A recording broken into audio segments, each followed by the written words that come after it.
Mi hijo me empujó contra la pared de la cocina y se fue dando un portazo, como si nada hubiera pasado. Yo no grité, no lloré. Solo me limpié la sangre de la nariz y me puse a preparar el desayuno. Hot cakes, panqueques, tocino, huevos revueltos, jugo de naranja natural. Todo perfecto. Porque a las 8 de la mañana, cuando él bajara esperando que yo hubiera tragado otra humillación más, iba a descubrir quién estaba sentada a mi mesa. Y en ese momento, su mundo iba a derrumbarse. Pero antes de continuar, asegúrate de ya estar suscrito al canal y escribe en los comentarios: ¿desde dónde estás viendo este video? Nos encanta saber hasta dónde están llegando nuestras historias. Mi nombre es Sofía Rangel. Tengo 64 años, soy viuda desde hace 12 y vivo en una casa de un piso en el barrio de la Roma Sur, en la Ciudad de México. Una casa sencilla, pero que siempre ha sido mi orgullo. Piso de cerámico que yo misma elegí, cortinas que cosí a mano, un pequeño jardín enfrente con rosales que planto cada año. Crié a mi hijo Ricardo sola después de que mi esposo, Javier, muriera en un accidente de moto. Ricardo tenía solo 16 años en aquel entonces. Yo trabajé como auxiliar de limpieza en 3 lugares diferentes para que él pudiera terminar la preparatoria y hacer una carrera técnica. Nunca le faltó nada, nunca. Pero la vida tiene de esas ironías crueles. Lo das todo por una persona, y esa persona se transforma en algo que ya no reconoces. Todo empezó a ir mal hace unos 3 años. Ricardo, que siempre fue un muchacho trabajador, perdió su empleo en una metalúrgica donde llevaba casi 10 años. La empresa cerró sus puertas de la noche a la mañana. Se quedó perdido. Empezó a beber. Al principio era solo una cerveza el fin de semana. Después se volvió diario. Después se convirtió en tequila. Su personalidad cambió completamente. El hijo atento que me llamaba todos los días se volvió un hombre amargado, que culpaba al mundo entero de sus problemas y, principalmente, me culpaba a mí. Yo no sé exactamente cuándo me volví el blanco principal de su rabia. Quizá porque yo estaba ahí, siempre presente, siempre intentando ayudar. Quizá porque es más fácil desquitarse con quien te ama incondicionalmente. Las discusiones empezaron por tonterías. Yo le pedía que buscara trabajo, él decía que yo no entendía nada. Yo le pedía que dejara de beber. Él gritaba que su vida era suya. Yo intentaba conversar. Él se iba dando portazos. Y poco a poco, las palabras se volvieron gritos. Los gritos se volvieron insultos. Los insultos se volvieron empujones. Y en la madrugada de ayer, los empujones se volvieron algo que yo nunca imaginé que pasaría dentro de mi propia casa. Eran las 2:30 de la mañana, cuando escuché la llave girando en la cerradura. Yo estaba acostada, pero no dormía. Nunca consigo dormir bien cuando sé que él anda en la calle bebiendo. Me quedo ahí, en la oscuridad, rezando para que llegue a salvo y se vaya directo a su cuarto sin armar un escándalo. Pero ayer fue diferente. Escuché la puerta abrirse con fuerza. Escuché que tropezó en el pasillo, maldiciendo solo. Escuché el ruido de algo cayendo y rompiéndose. Me levanté de la cama, me puse la bata y fui a ver qué había pasado. Cuando llegué a la sala, encontré a Ricardo parado en medio de los pedazos rotos del portarretratos que estaba encima del mueble auxiliar.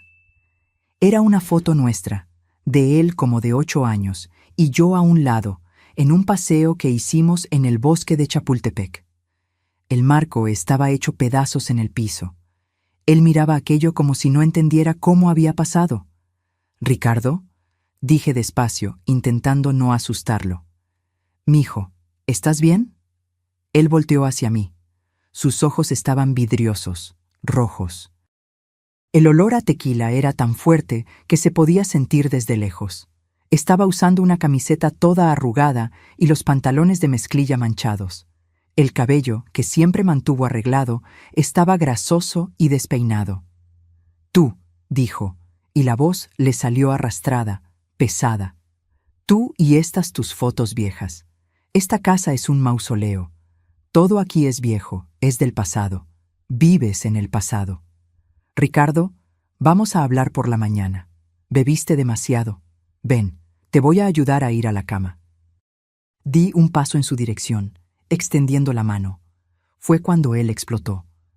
«¡No me toques!», gritó tan fuerte que sentí mi cuerpo entero temblar. «¡Tú no me mandas! ¿Crees que porque pagaste mis cuentas puedes controlar mi vida? Me asfixias, todo aquí me asfixia». «Ricardo, por favor, baja la voz. Los vecinos... ¡Que se jodan los vecinos!». Dio un paso hacia mí y por primera vez en la vida sentí miedo de mi propio hijo. No era el miedo a una discusión. Era el miedo real, físico, de alguien que podría lastimarme. Di un paso hacia atrás. Él avanzó. «La culpa es tuya, todo es tu culpa. Si mi papá hubiera vivido, si no hubiera sido tan débil, tan patética, yo no me habría convertido en esto. Tú me hiciste así». Las palabras dolieron más que cualquier golpe, porque en el fondo una parte de mí las creía. Una parte de mí siempre se preguntó si yo había fallado como madre, si había hecho algo mal. «Ricardo, estás lastimado, estás confundido. No es la persona que eres la que está hablando, es la bebida. Deja de tratarme como un niño», rugió, y de repente estaba frente a mí, tan cerca que podía ver las venas saltadas en su cuello. «Soy un hombre fracasado, pero aún así un hombre. ¿Y tú? Tú solo eres una vieja inútil que no sabe hacer nada más que recordarme lo que no soy». Antes de que pudiera reaccionar, me empujó. No fue un empujón leve, fue con fuerza, con rabia. Mi cuerpo, que ya no tiene la misma resistencia de años atrás, voló hacia atrás. Me golpeé la espalda contra la pared de la cocina. El dolor fue instantáneo, agudo, subiendo por mi columna. Mi cabeza chocó contra el azulejo y vi estrellas. Caí al piso, medio de lado, el hombro golpeando el piso frío. Me quedé ahí por algunos segundos, intentando entender qué acababa de pasar. Intentando procesar que mi hijo, mi único hijo, la persona que cargué dentro de mí por 9 meses, acababa de aventarme contra la pared como si fuera un costal de basura. Sentí algo caliente escurriendo por mi nariz. Me llevé la mano al rostro y cuando miré, estaba roja de sangre. El impacto de la pared me había hecho sangrar la nariz. Ricardo se quedó ahí parado por un momento, mirándome en el piso. Esperé que se arrodillara, que me ayudara, que pidiera disculpas, pero no. Solo me miró con aquella expresión vacía, casi de desprecio, dio la media vuelta y se fue a su cuarto. Escuché la puerta azotarse, escuché la cama rechinar, y después silencio. Me quedé ahí en el piso de la cocina, sola, sangrando, en medio de la madrugada. Y fue en ese momento, en ese silencio horrible después de la violencia, que algo dentro de mí se rompió. No fue mi cuerpo, fue otra cosa, fue la ilusión. La ilusión de que si yo seguía siendo paciente, siendo comprensiva, siendo madre, las cosas mejorarían. La ilusión de que el amor de madre sería suficiente para salvarlo, pero no lo era, y nunca lo sería. Me levanté del piso despacio, agarrándome de la pared. Cada movimiento dolía. Fui al baño, me miré en el espejo, mi nariz aún sangraba, el ojo izquierdo ya comenzaba a hincharse. Había un rasguño en mi mejilla, probablemente de cuando me golpeé con la pared. Me lavé el rostro con agua fría. Me sequé con una toalla vieja. Me puse una gasa en la nariz para detener el sangrado. Y entonces, en lugar de volver a la cama y llorar hasta el amanecer, como había hecho tantas otras veces después de discusiones menos graves, fui a la cocina. Abrí el refrigerador. Saqué los huevos, la leche, la mantequilla. Abrí la alacena. Tomé la harina de trigo, el polvo para hornear, el azúcar. Miré el reloj de pared. 3:15 de la mañana. Tenía casi 5 horas hasta que Ricardo despertara. 5 horas para preparar el desayuno más importante de mi vida. La cocina estaba silenciosa, solo el zumbido bajo del refrigerador y el sonido de la lluvia afuera. Mis manos temblaban mientras rompía los huevos en el tazón. No era de miedo, era de rabia. Una rabia fría que nunca había sentido antes. El tipo de rabia que no grita, no llora, solo actúa. Comencé a hacer hot cakes. Era la receta que mi mamá me enseñó cuando yo era niña. Harina, huevos, leche, una pizca de sal, un poco de azúcar. Batir hasta que quedara homogéneo. Dejar reposar. Yo hacía esos hot cakes para Ricardo desde que era pequeño. Cada domingo por la mañana era nuestra tradición. Él se despertaba con el olor que venía de la cocina y venía corriendo, todavía en pijama, con esa sonrisa amplia que iluminaba todo mi día. ¿Cuándo fue que ese niño desapareció? Mientras la masa reposaba, comencé a freír tocino. El olor llenó la cocina y por un momento fue casi reconfortante. Casi conseguí fingir que era un domingo normal, que dentro de poco Ricardo iba a aparecer somnoliento y feliz, y nosotros íbamos a desayunar juntos como antes. Pero no era domingo, y nada era normal. Mi rostro aún dolía, mi hombro palpitaba, y con cada tira de tocino que volteaba en el sartén sentía la determinación crecer dentro de mí. Hice huevos revueltos, corté fruta, exprimí naranjas frescas para el jugo, puse pan en la tostadora, arreglé la mesa de la cocina como si fuera un banquete. Mantel limpio, platos blancos, cubiertos brillando, servilletas de papel dobladas con esmero, un florero pequeño con flores del jardín en el centro. Mientras trabajaba, mi mente no paraba. Pensaba en todas las veces que había tragado insultos, fingido que no veía las botellas escondidas detrás del sillón, aceptado disculpas vacías. Pensaba en cómo me había vuelto una prisionera en mi propia casa, andando con cautela, midiendo cada palabra para no provocar una explosión. Esto no era vida. Y yo merecía vivir. La primera tanda de hot cakes salió perfecta, dorada, esponjosa, con los bordes ligeramente crujientes. Los apilé en un plato y los puse en la mesa. El tocino estaba crujiente, los huevos cremosos, el jugo helado. Todo listo, pero la mesa no estaba completa. Faltaba algo, faltaba alguien. Tomé mi celular. Era un aparato sencillo, de esos para adultos mayores, con botones grandes y letras enormes. Lo compré después de que cambié mi teléfono antiguo, porque ya no conseguía ver los números pequeños. Me senté en la silla de la cocina e hice la primera llamada. Marqué el número del Padre Juan, de la parroquia de San Judas Tadeo, a donde voy desde hace más de 30 años. Él me conoce desde que Ricardo era bebé. Bautizó a mi hijo, le dio la primera comunión. Fue una de las personas que me apoyó cuando Javier murió. Contestó al quinto timbre, la voz somnolienta y confundida. ¿Bueno? Padre Juan, soy yo, Sofía. Hubo una pausa. ¿Sofía? Hija mía, son las 4 de la mañana. ¿Pasó algo? Sí, padre, pasó. Mi voz salió firme, más firme de lo que esperaba. Necesito que venga a mi casa a las 8 de la mañana, por favor. Sofía, ¿estás bien? ¿Te sientes mal? Voy a estar bien, pero necesito mucho que esté aquí. Va a haber desayuno y va a haber una conversación muy importante. El tono en mi voz debió haber transmitido algo, porque él no hizo más preguntas. Solo dijo, «Estaré ahí, hija mía, a las 8 en punto». Le agradecí y colgué. La segunda llamada fue más difícil. Tomé la tarjeta que estaba guardada en el cajón de la cocina, debajo del libro de recetas.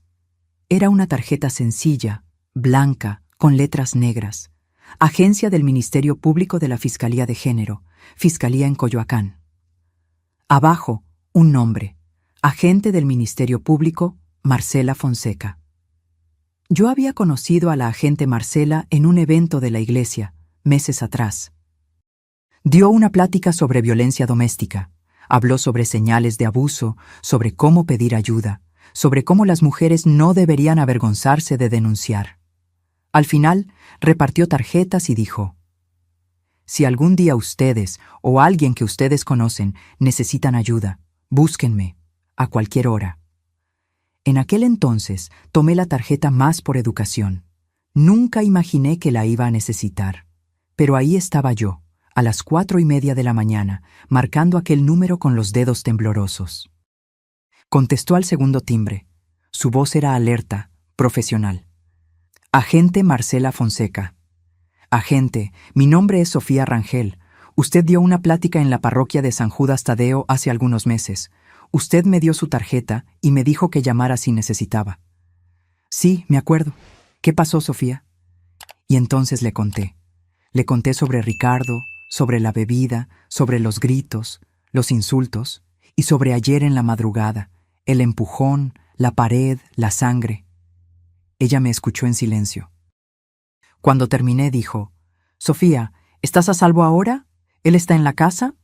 Él está durmiendo en su cuarto. Yo cerré la puerta de la cocina con seguro por dentro. Estoy a salvo. Excelente. ¿Quieres que envíe una patrulla ahora? No. Respiré hondo.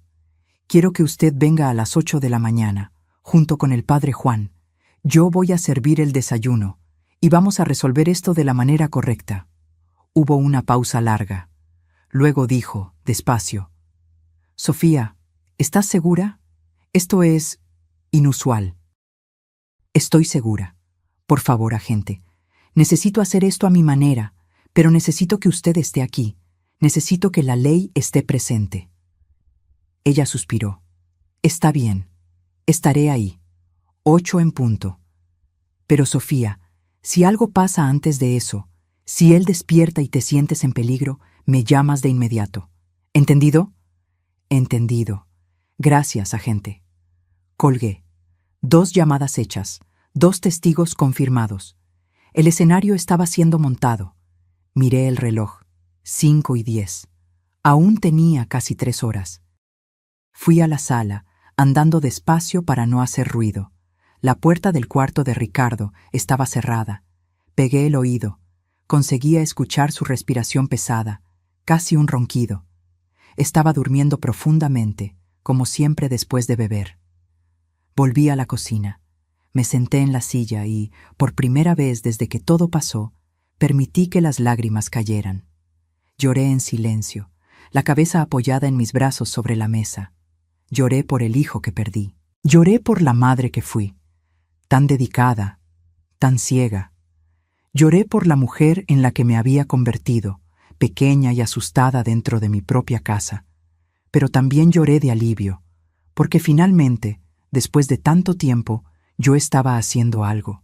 Ya no estaba solo sobreviviendo, estaba reaccionando. Cuando las lágrimas se secaron, me lavé el rostro en el fregadero de la cocina. Miré por la ventana. El cielo comenzaba a aclararse, un tono de gris azulado que anunciaba el amanecer. Tomé el espejo pequeño que estaba colgado cerca de la puerta de la cocina. Me miré con cuidado. El moretón en el ojo estaba morado e hinchado. El rasguño en la mejilla estaba rojo. Mi nariz, aunque había parado de sangrar, estaba sensible y ligeramente chueca. Pensé en usar maquillaje para cubrirlo. Tenía un corrector en el cajón del baño.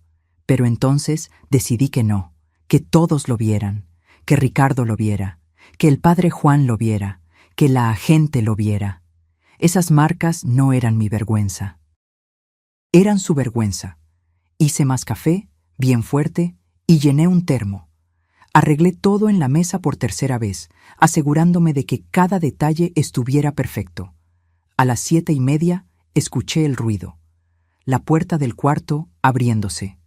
Pasos arrastrados en el pasillo, la descarga del baño, el grifo del fregadero corriendo. Mi corazón se aceleró, pero no era miedo, era expectativa. Él estaba despertando, y el show estaba a punto de comenzar. Ricardo entró a la cocina como si nada hubiera pasado. Estaba en shorts y camiseta, el cabello revuelto, los ojos aún hinchados por el sueño y la resaca. Se detuvo en la puerta y miró la mesa puesta, la comida, y a mí sentada en la cabecera. Por un segundo vi confusión en su rostro. Después, algo que me dio asco. Satisfacción.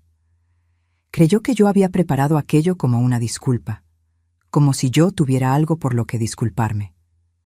como si la violencia de la madrugada fuera solo otra pelea familiar que se barrería debajo del tapete con un desayuno esmerado. «Buenos días», dijo, la voz aún ronca. Jaló la silla y se sentó sin ceremonias. Tomó un hot cake y le dio una mordida enorme. Masticó con la boca abierta, sin mirarme. Yo no respondí. Solo me quedé ahí, sentada, las manos cruzadas sobre la mesa, observándolo devorar la comida que yo había hecho. Después de unos minutos, finalmente notó mi silencio. Levantó los ojos y me miró de verdad por primera vez.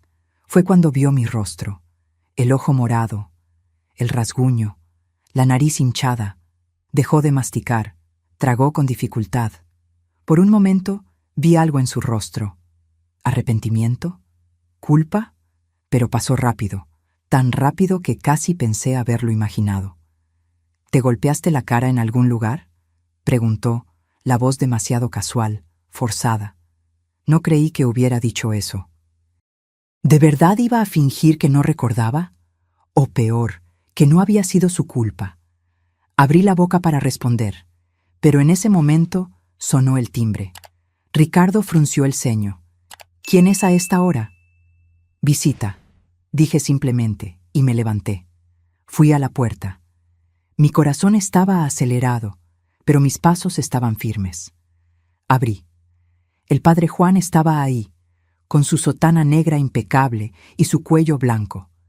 Era un hombre de unos 60 y tantos, cabello canoso, rostro bondadoso, pero serio. A su lado, la agente Marcela, de uniforme, con su porte imponente y mirada penetrante. «Buenos días, Sofía», dijo el padre, y entonces sus ojos se posaron en mi rostro. Vi su expresión cambiar de preocupación a horror. «Dios mío». «Entren, por favor», dije, abriendo la puerta completamente. Los dos. Entraron. Los conduje a la cocina. La reacción de Ricardo cuando vio quiénes eran las visitas fue de puro pánico. Se levantó tan rápido que la silla cayó hacia atrás con un estruendo. «Mamá, ¿qué está pasando?» «Siéntate, Ricardo», dije, y mi voz salió dura, autoritaria, una voz que ni siquiera sabía que tenía. «Siéntate y cállate». Él miró del padre a la agente, luego a mí. Por primera vez en mucho tiempo vi miedo en sus ojos. No rabia, miedo. Lentamente recogió la silla caída y se sentó de nuevo. «Padre Juan, agente Marcela, por favor tomen asiento», dije, indicando las sillas que yo había preparado. «Hay café, hay comida. Sírvanse». El padre se sentó, pero no tomó nada. La agente permaneció de pie, las manos cruzadas detrás de la espalda, estudiando a Ricardo con una mirada que lo hacía encogerse en la silla. «Sofía», comenzó el padre, «¿qué te pasó?» Yo respiré hondo. «Lo que pasó, padre, fue que mi hijo me agredió. Ayer en la madrugada llegó borracho, me empujó contra la pared y me dejó sangrando en el piso de la cocina». El silencio que siguió fue absoluto, pesado. «No fue exactamente así». Ricardo comenzó, pero la agente lo interrumpió. «¿No fue exactamente así cómo?» Ella dio un paso al frente. «¿Le pegaste a tu mamá o no le pegaste?» Yo estaba borracho. No me acuerdo bien. Fue un accidente». «Accidente», repitió ella, la voz helada. «Accidente es tropezar y tirar un vaso. Empujar a tu madre contra la pared es agresión». «Agente, cállate». La orden salió tan firme que Ricardo obedeció inmediatamente, cerrando la boca como un niño regañado. El padre Juan estaba pálido. Me miró y vi lágrimas en sus ojos. «Sofía, hija mía, ¿por qué no me buscaste antes? Yo podría haber ayudado». «Padre, me daba vergüenza», admití, y sentí mi voz temblar. «Vergüenza de decir que mi hijo, al que usted bautizó, que creció yendo a misa todos los domingos, se había convertido en esto. Vergüenza de admitir que fallé». «No fallaste», dijo con firmeza. «Tú no eres responsable de sus decisiones». Ricardo estaba inquieto en la silla. «Mamá, por favor, no tiene que ser así. Voy a mejorar, lo juro, voy a dejar de beber, voy a buscar trabajo, voy a... ¿Cuántas veces ya hiciste esas promesas, Ricardo? Lo interrumpí. Se quedó callado. ¿Cuántas veces juraste que ibas a cambiar y nunca cambiaste? No respondió. Me levanté. Caminé hasta quedar de pie junto a la agente, como si estuviera posicionándome del lado de la ley, del lado de la justicia, del lado opuesto a mi hijo. Pasé 3 años viendo cómo te destruías, dije, y cada palabra salía dolorosa, pero necesaria. 3 años aguantando gritos, humillaciones, falta de respeto. Hice todo lo que una madre puede hacer. Conversé, supliqué, recé. Pero ayer, cuando me aventaste contra esa pared, cruzaste una línea, y no hay vuelta atrás. Mamá, lo siento mucho. No quiero oírte. Mi voz salió más alta de lo que pretendía. Ya no quiero tus disculpas vacías. ¿Estás arrepentido de lo que hiciste o estás arrepentido de que llamé a testigos? Él agachó la cabeza. No consiguió mirarme a los ojos. La agente Marcela jaló una silla y finalmente se sentó, pero mantuvo la postura erguida, profesional. Sacó una libreta del bolsillo. Ricardo, soy la agente Marcela Fonseca. Tu madre me buscó esta madrugada para reportar una agresión. Normalmente, en casos como este, yo ya habría enviado una patrulla y tú estarías esposado ahora. Pero tu madre pidió que hiciéramos algo diferente. Quiso darte la oportunidad de enfrentar lo que hiciste, con dignidad. Ricardo estaba temblando, literalmente temblando. ¿Va a levantar una denuncia?, preguntó la voz fina. Eso depende de tu madre, la agente respondió. Pero independientemente de eso, voy a registrar lo que vi aquí hoy, las marcas en su rostro, tu comportamiento. Todo quedará documentado. El padre Juan se inclinó sobre la mesa. Ricardo, hijo mío, necesitas ayuda, no solo para dejar de beber. Necesitas ayuda para lidiar con tu rabia, con tu frustración, y no vas a conseguir hacerlo solo. Lo sé, padre, Ricardo dijo, y por primera vez su voz sonó sincera. Sé que necesito ayuda. ¿Entonces vas a aceptar?, pregunté. ¿Aceptar qué? Respiré hondo. Era la hora. Vas a aceptar ir a una clínica de rehabilitación, internamiento completo. 3 meses, como mínimo. Me miró como si yo hubiera perdido la cabeza. Mamá, no puedo quedarme 3 meses internado. Puedes y lo harás, dije inflexible. Es eso o levanto la denuncia y respondes penalmente por agresión. La elección es tuya. La expresión en el rostro de Ricardo cambió. De la negación a la rabia, de la rabia a la desesperación. Miró al padre como si buscara un aliado, alguien que pudiera convencerme de cambiar de idea. Padre, ¿no va a decir nada? Ella no puede hacerme esto. El padre Juan solo negó con la cabeza lentamente. Tu madre está haciendo exactamente lo que debió haber hecho hace mucho tiempo, Ricardo. Y tú lo sabes. Pero 3 meses, 3 meses lejos de todo. ¿Y si pierdo la casa, si... Ya perdiste la casa, dije, y las palabras salieron con una firmeza que me sorprendió. La perdiste cuando decidiste que podías maltratarme dentro de ella. Esta es mi casa, Ricardo. Yo trabajé años para tener este techo, y no voy a permitir más que tú conviertas esto en un infierno. Él se puso pálido. ¿Me estás echando? Te estoy dando una elección, corregí. Rehabilitación voluntaria o proceso penal. Pero de cualquier forma, ya no vas a vivir aquí. Las lágrimas comenzaron a escurrir por su rostro. No eran lágrimas de rabia esta vez. Eran lágrimas de alguien que finalmente estaba entendiendo la gravedad de lo que había hecho. O quizá eran solo lágrimas de autocompasión. En aquel momento yo no conseguía distinguir, y honestamente ya no me importaba. Mamá, no tengo a dónde ir. Debiste haber pensado en eso antes, dije, y sentí mi corazón oprimirse, porque incluso con todo lo que había hecho, él aún era mi hijo, Y una parte de mí aún quería consolarlo, decirle que todo estaba bien, que íbamos a encontrar una solución.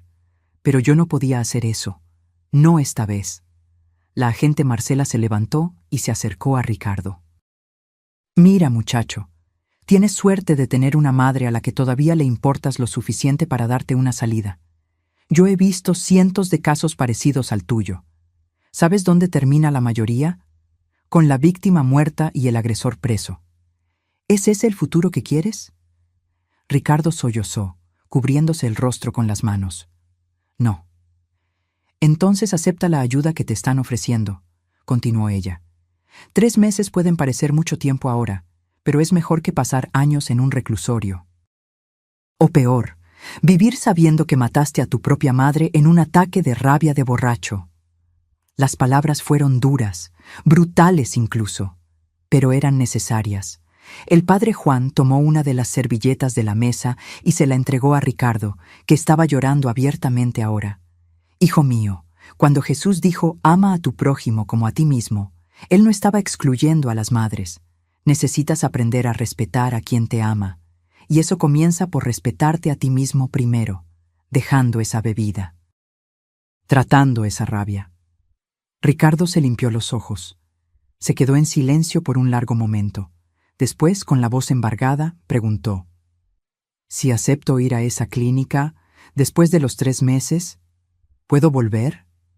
Yo sabía que esa pregunta vendría, y yo ya tenía la respuesta. «No», dije simplemente. «Después de los 3 meses, vas a buscar tu propio lugar. Vas a reconstruir tu vida lejos de aquí. Yo voy a ayudarte financieramente al principio. Voy a apoyarte a distancia. Pero esta casa ya no es tu casa».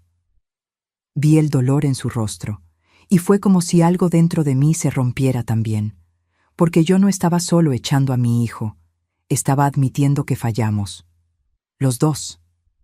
«¿Pero podemos vernos?», preguntó, y su voz era de un niño asustado. «¿Después de que salga, podemos vernos de vez en cuando?» «Sí», dije, y sentí las lágrimas finalmente caer por mi rostro. «Sí, podemos vernos, pero solo cuando estés realmente mejor, cuando puedas mirarme a los ojos y respetarme».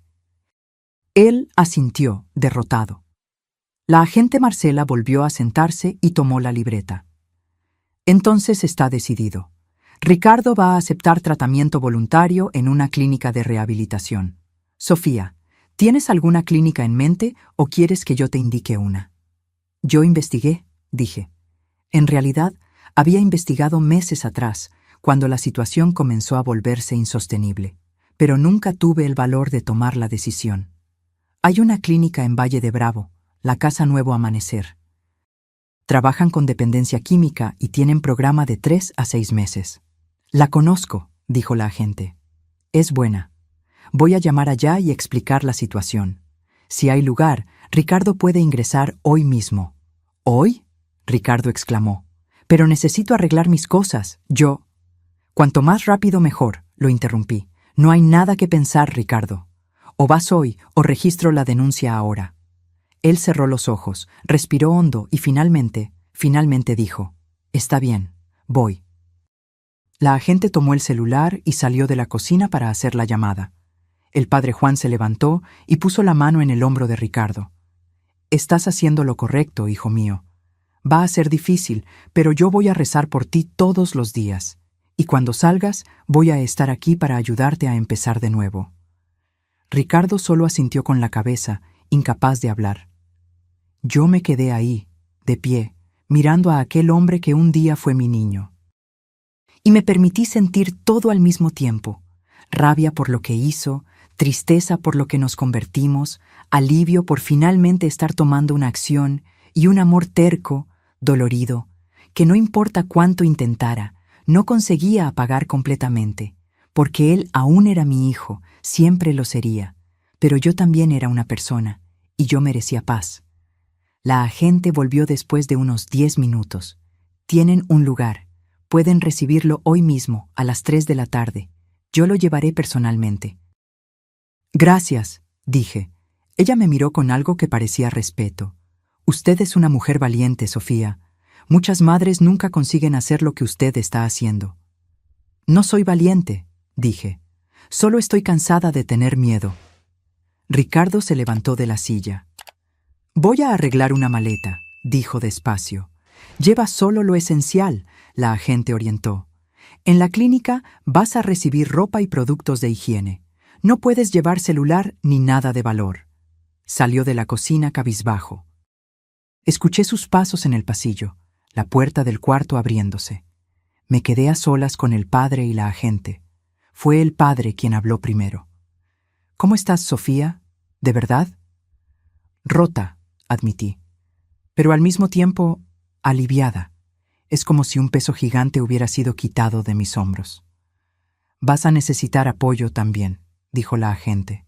Terapia, grupo de apoyo. Yo tengo contactos, si quieres. Acepto, dije. Porque yo sé que cuando él se vaya, cuando esta casa quede vacía, voy a tener que lidiar con todo esto. La culpa, la soledad, el miedo de haber hecho lo incorrecto. No lo hiciste, dijo el padre con firmeza. Hiciste lo único correcto. Salvaste su vida y la tuya. Quizá él tenía razón, quizá no. Solo el tiempo lo diría. Ricardo tardó casi 1 hora en arreglar la maleta. Durante ese tiempo, yo, el padre Juan y la agente Marcela nos quedamos en la sala, tomando café, conversando en voz baja. El padre me contó sobre otros casos que había visto en la parroquia, otras familias destruidas por la bebida y por la violencia. La agente habló sobre los índices de violencia doméstica, sobre cómo la mayoría de las víctimas tarda años en denunciar, si es que denuncia. Yo solo escuchaba, todavía procesando todo. Cuando Ricardo finalmente salió del cuarto, estaba cargando una mochila vieja y una bolsa de plástico. Los ojos estaban rojos, hinchados de tanto llorar. Evitó mi mirada. ¿Puedo hablar con usted?, preguntó despacio, mirándome por primera vez desde que salió de la cocina. Yo miré a la agente. Ella asintió con la cabeza. Voy a esperar en el coche. 5 minutos. El padre también se levantó.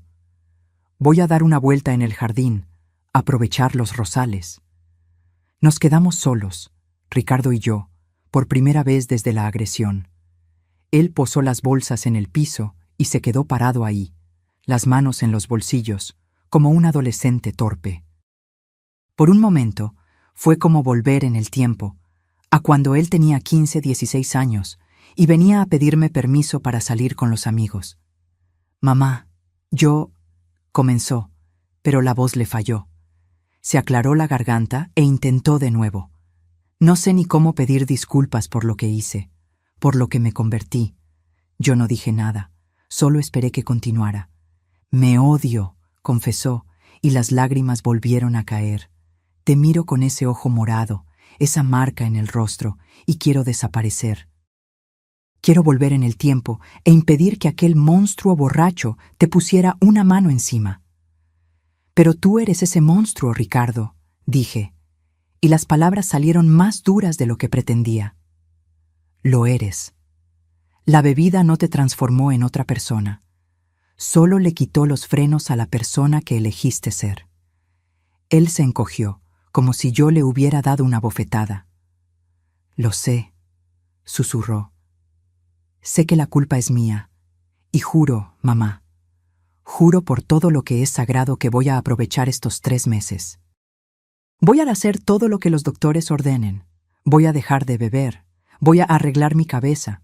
Y un día voy a hacerte sentir orgullosa de nuevo». «Espero que sí», dije, y parte de mí realmente esperaba. Pero otra parte, la parte herida y cansada, ya no conseguía creer en promesas. Él dio un paso en mi dirección, vacilante, y luego abrió los brazos. Una petición silenciosa de abrazo. Yo me quedé inmóvil. No pude abrazarlo. Él entendió. Dejó caer los brazos y asintió, como si estuviera aceptando otra consecuencia de sus acciones. «Te voy a extrañar», dijo. «Yo también», admití, «pero no voy a extrañar vivir con miedo». Él tomó las bolsas, fue a la puerta. Se detuvo. Miró hacia atrás una última vez. Gracias, mamá, por no haberte rendido conmigo completamente. Y entonces salió.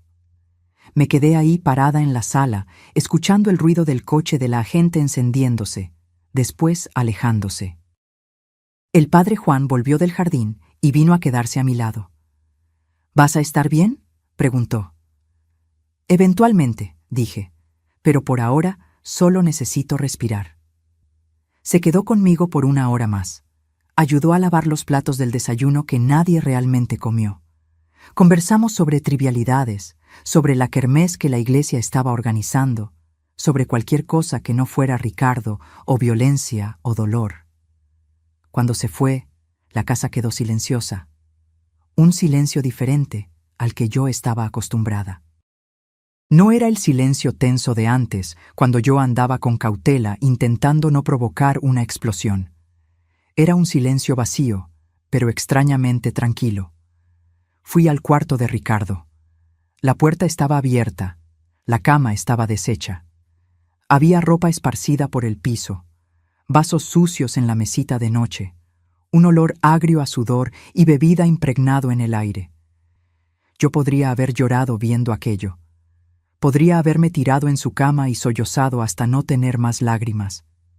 Pero no lo hice. En lugar de eso, abrí la ventana para ventilar. Recogí la ropa sucia y la llevé a la lavandería. Recogí los vasos y los puse en el fregadero. Cambié la ropa de cama, porque la vida continuaba, y yo tenía que continuar con ella. En los días siguientes, establecí una rutina. Me despertaba temprano, hacía café solo para mí, regaba el jardín, leía la Biblia, veía mis telenovelas, iba al mercado, conversaba con las vecinas. Cosas simples que yo no hacía desde hacía años porque siempre estaba preocupada por Ricardo, por sus horarios, por sus humores. La agente Marcela me llamó una semana después para avisar que Ricardo se había adaptado a la clínica. Dijo que estaba participando en las sesiones, colaborando con el tratamiento. El padre Juan iba a visitarme 2 veces por semana. Tomábamos té y conversábamos sobre fe, sobre perdón, sobre nuevos comienzos. Y yo comencé terapia. Una psicóloga llamada Doroja. Renata, recomendada por la agente. En las primeras sesiones solo lloraba, liberaba años de dolor reprimido, de miedo tragado, de rabia sofocada. Pero poco a poco comencé a hablar, a entender que no había sido mi culpa, que yo había hecho lo mejor que pude con lo que sabía, que amar a alguien no significa aceptar el abuso. Sesión tras sesión yo me reconstruía, ladrillo por ladrillo, palabra por palabra. 2 meses pasaron. Yo estaba sentada en el porche tomando mi café de la tarde cuando el teléfono sonó. Era un número que yo no conocía. Bueno, doña Sofía, hablamos de la clínica Nuevo Amanecer. ¿Podría venir aquí mañana? Ricardo pidió hablar con usted. Mi corazón se aceleró. ¿Está bien? Sí, lo está. Le está yendo muy bien, de hecho. Pero llegó a un punto del tratamiento en el que necesitamos la participación de la familia. Terapia familiar, la llamamos. Yo no sé si estoy lista. No tiene que decidir ahora. Piénselo con calma, pero sería muy importante para su proceso. Colgué el teléfono con la mano temblando. Llamé a la doctora Renata. Le conté sobre la invitación. ¿Cómo te sientes en relación a eso?, preguntó ella. Con miedo, admití. Miedo de verlo y volver a ser esa Sofía que siempre cedía, que siempre perdonaba sin límites. Ya no eres esa Sofía, me recordó. Has crecido. Si decides ir, será en tus términos, con tus límites claros. Y si sientes que no estás lista, también está bien. Pasé la noche sin dormir pensando. En la madrugada tomé mi decisión. Yo iría, pero iría por mí, no por él. Al día siguiente, tomé un Uber hasta Valle de Bravo. La clínica estaba en un área arbolada, lejos de la ciudad. Era un edificio grande, blanco, con jardines bien cuidados. Parecía más un hotel que una clínica de rehabilitación. La recepcionista me encaminó a una sala de terapia. Era pequeña, acogedora, con sillones cómodos y una decoración suave. Una terapeuta me recibió. Doctora Camila, una mujer joven, de unos 40 años, con una sonrisa cálida. Doña Sofía, gracias por venir. Yo soy la terapeuta responsable de Ricardo aquí. Está haciendo un trabajo muy bonito. Qué bueno, dije, y era sincero. Hoy es solo una conversación inicial. Ricardo aún no sabe que usted vino. Quería primero entender sus expectativas, sus límites. Conversamos por casi 1 hora. Le conté a ella todo, la agresión, el miedo, la decisión de internarlo. Ella me escuchó con atención, haciendo anotaciones. ¿Y qué espera usted de esta terapia familiar?, preguntó ella. Quiero entender si él realmente cambió, dije. Quiero saber si es seguro dejarlo volver a mi vida, incluso si es a distancia. Justo, dijo ella. Y voy a ser honesta con usted. Ricardo está haciendo progresos significativos. Lleva 2 meses sin beber, está participando activamente en las sesiones, está lidiando con la rabia de forma mucho más saludable. Pero la recuperación es un proceso largo. Puede recaer. Por eso es importante que usted mantenga sus límites, independientemente de su progreso. Los voy a mantener, aseguré. Entonces, ¿lo llamamos? Respiré hondo. Sí, llamémoslo. Ella salió de la sala. Volvió 2 minutos después con Ricardo. Cuando él entró y me vio, se detuvo en medio de la sala. Parecía diferente. Había subido un poco de peso, un peso saludable. El rostro estaba limpio, los ojos claros.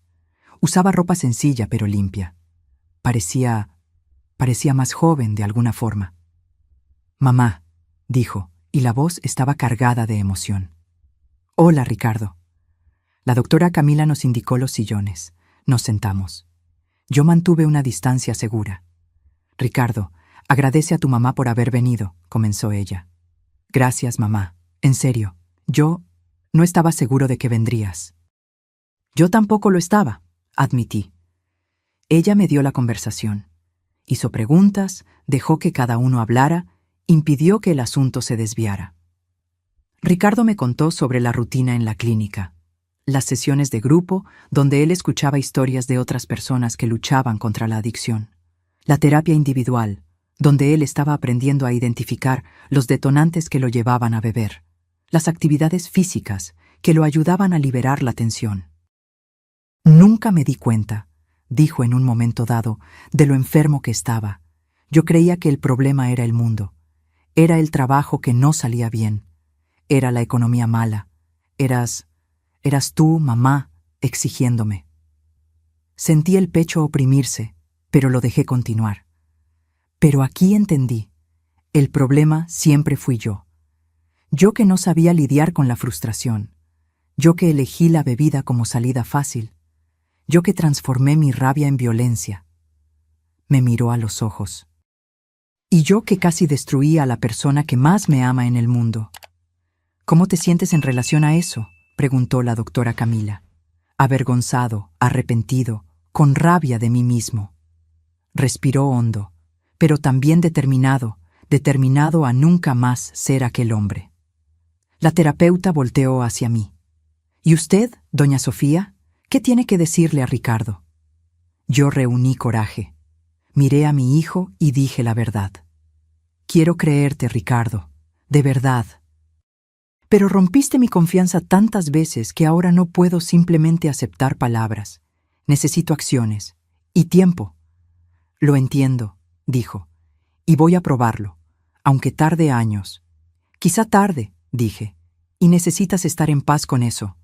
Él asintió. La sesión duró 2 horas. Al final yo me sentía exhausta, pero también más ligera. Cuando fuimos a despedirnos, Ricardo preguntó, ¿puedo abrazarte? Yo dudé, pero entonces di un paso al frente y lo permití. Fue un abrazo rápido, cauteloso. Pero estuvo ahí. Un comienzo.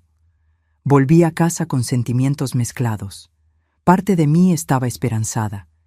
El Ricardo que vi en la clínica parecía genuinamente diferente, más maduro, más consciente. Pero otra parte, la parte que había sido lastimada y traicionada tantas veces, aún estaba escéptica. Bellas palabras eran fáciles. Lo difícil era mantener el cambio cuando la vida real volviera a apretar. La doctora Renata me ayudó a procesar todo.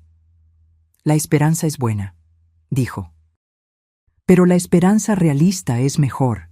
Sigue manteniendo tus límites. Sigue cuidando de ti primero. Y fue lo que hice. Ricardo completó los 3 meses en la clínica. Cuando recibió el alta, no volvió a mi casa, como habíamos acordado. En lugar de eso, la clínica lo canalizó a una casa de apoyo, donde él dividiría un departamento con otros 3 hombres en recuperación. Consiguió un trabajo, primero como ayudante general en una empresa de limpieza, después como auxiliar administrativo en una oficina pequeña. No era el trabajo de sus sueños, pero era honesto, y él estaba sobrio. Pasamos a vernos una vez por semana, siempre en lugares públicos, siempre con hora marcada. Yo mantenía mis límites firmes. Al principio, las conversaciones eran tensas, artificiales, los dos andando con cautela, con miedo de decir lo incorrecto. Pero con el tiempo se fue volviendo más fácil. Conseguimos conversar sobre cosas simples: fútbol, películas, su trabajo, mi jardín. Poco a poco, yo comencé a ver pequeñas señales de la persona que solía ser. El sentido del humor seco, la inteligencia, la amabilidad que siempre existió debajo de la rabia.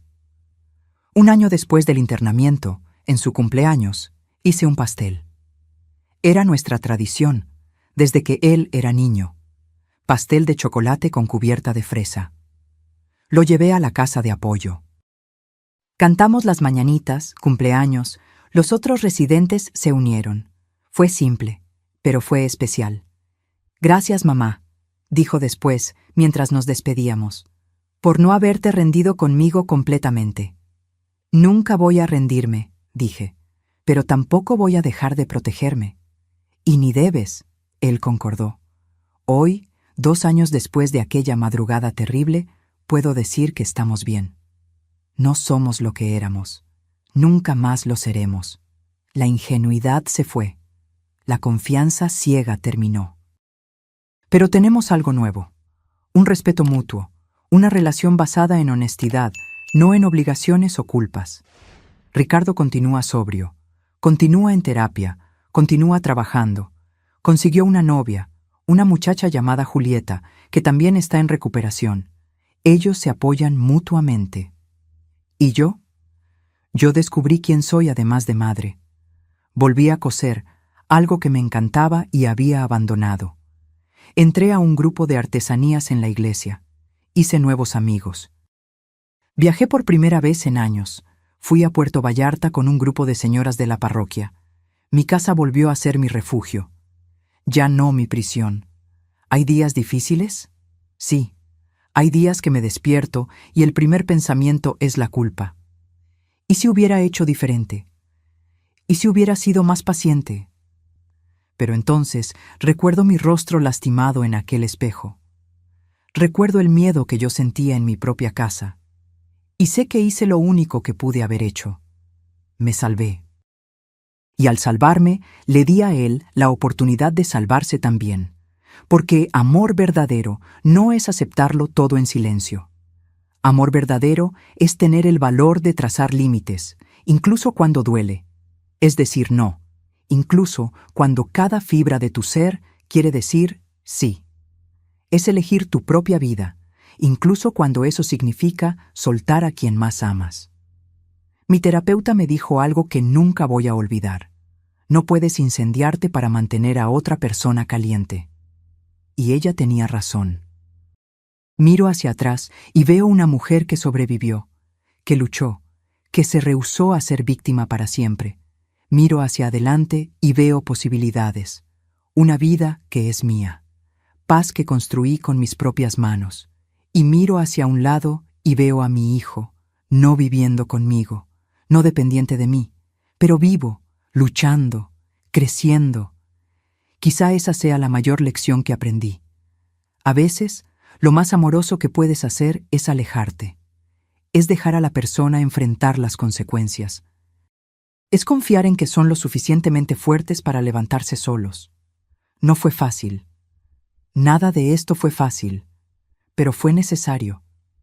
Y hoy, cuando me despierto y tomo mi café en paz, cuando miro por la ventana y veo mis rosales floreciendo, cuando me acuesto en la cama sin miedo de lo que la noche va a traer, hoy sé que hice la elección correcta.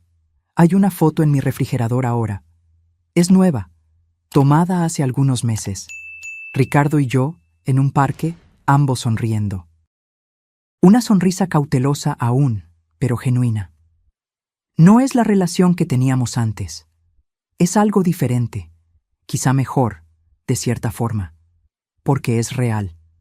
No tengo ilusiones. Sé que su recuperación es un trabajo diario. Sé que puede recaer. Sé que nuestra relación siempre tendrá cicatrices, pero también sé que está intentando, realmente intentando. ¿Y yo? Yo aprendí que puedo ser fuerte, que puedo decir no, que merezco respeto, incluso, especialmente, de las personas que amo. Las otras señoras del grupo de artesanías en la iglesia a veces me preguntan sobre Ricardo. Yo soy honesta. No escondo que fue internado, que tuvimos problemas serios. Al principio vi juicio en algunas miradas, pero la mayoría entendió. Muchas tenían sus propias historias de familiares problemáticos. Una de ellas, doña Luisa, me dijo: «Sofía, hiciste lo que pocas tienen el valor de hacer. No dejaste que el amor se convirtiera en una trampa». Y quizás sea eso mismo. Amor que aprisiona no es amor. Es dependencia disfrazada de afecto. Hoy, cuando Ricardo me llama, y llama regularmente, siempre respetando los horarios que acordamos, conversamos con ligereza. Me cuenta sobre el trabajo, sobre Julieta, sobre sus planes de vivir juntos en un futuro próximo.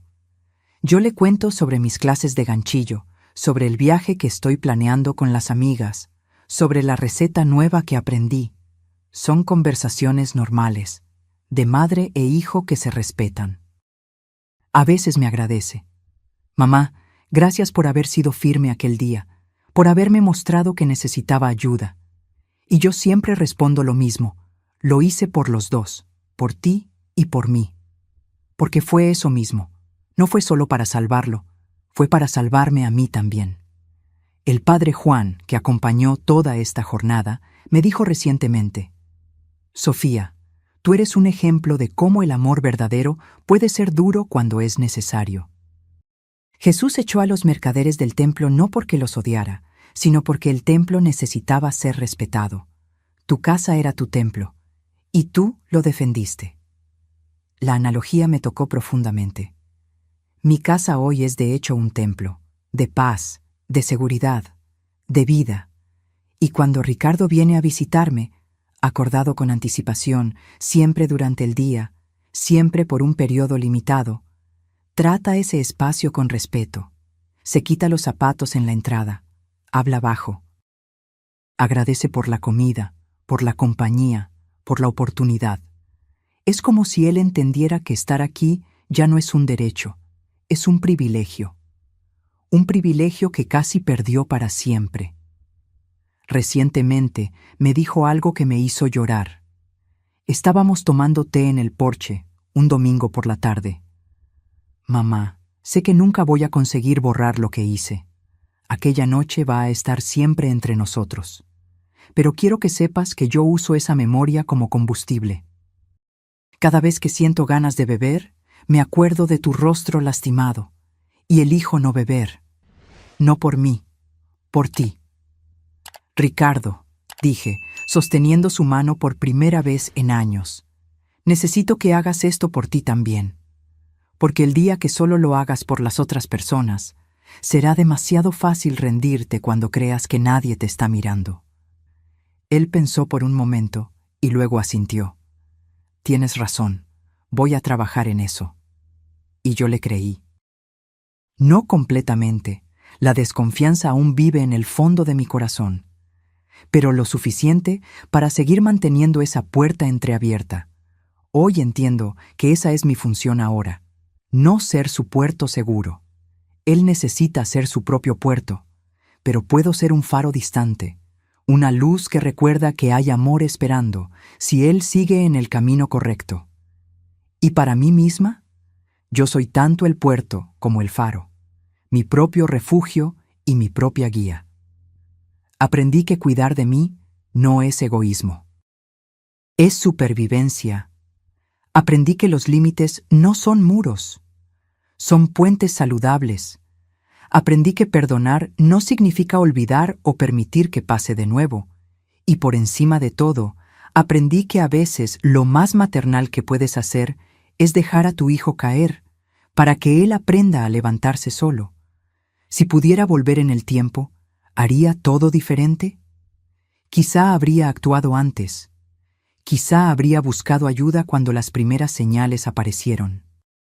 Quizá habría sido más firme con los límites desde el principio, pero no puedo cambiar el pasado. Solo puedo aprender de él. Y lo que aprendí me transformó en una mujer que nunca imaginé ser. Una mujer que ya no se doblega, que no traga ofensas, que no acepta menos que respeto. Esta es la nueva Sofía. Y me gusta ella. Cuando me miro en el espejo ahora, ya no veo marcas de violencia. Veo marcas de vida, arrugas que cuentan historias, canas que representan sabiduría conquistada a duras penas. Ojos que vieron oscuridad pero eligieron buscar la luz. ¿Y sabes qué más? Yo sonrío. Una sonrisa verdadera, libre, sin miedo de lo que está por venir. Porque yo sobreviví. Y no solo sobreviví, yo vencí. Ahora, si te gustó esta historia, haz clic en suscribirse y dime en los comentarios, ¿qué parte te dejó con la boca abierta? Y no olvides hacerte miembro para tener acceso a videos exclusivos que no subo aquí. Te espero allá.